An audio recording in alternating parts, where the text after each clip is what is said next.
পরবর্তী বক্তা রুমিন ফারহানা, ব্রাহ্মণবাড়িয়া 2।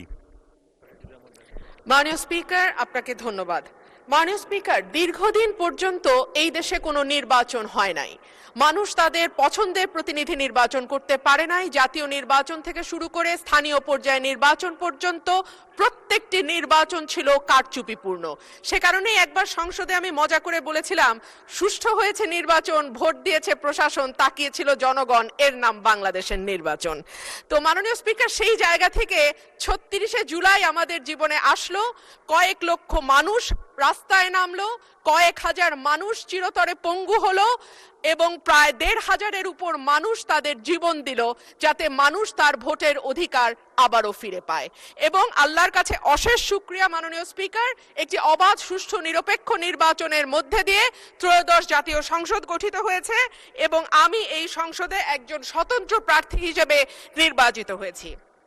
মাননীয় স্পিকার, সংবিধানের 59 অনুচ্ছেদের দিকে আপনার দৃষ্টি আকর্ষণ করছি। সংবিধানের 59 অনুচ্ছেদ বলছে, নির্বাচিত ব্যক্তিদের সমন্বয়ে গঠিত প্রতিষ্ঠান সমূহের উপর প্রজাতন্ত্রের প্রত্যেক প্রশাসনিক একাংশের স্থানীয় শাসনের ভার থাকিবে। সোজা বাংলায় বলতে গেলে স্থানীয় সরকার পরিচালিত হবে নির্বাচিত প্রতিনিধিদের মাধ্যমে।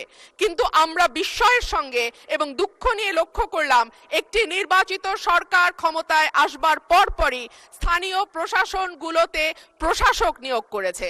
মাননীয় স্পিকার, যখন শেখ হাসিনা পালিয়ে গেল তখনকার পরিবর্তিত পরিস্থিতিতে অন্তর্বর্তীকালীন সরকার প্রশাসক নিয়োগ দিতে বাধ্য হয়েছিল, কারণ আমরা দেখেছি ইউনিয়ন পর্যায়ে, উপজেলা পর্যায়ে চেয়ারম্যান বা মেম্বার যারা ছিল তারাও পালিয়ে গেছে। কিন্তু এই অবস্থা তো মাননীয় স্পিকার এখন আর নেই। এখন তো একটা সুষ্ঠু নির্বাচন দেয়া যায়।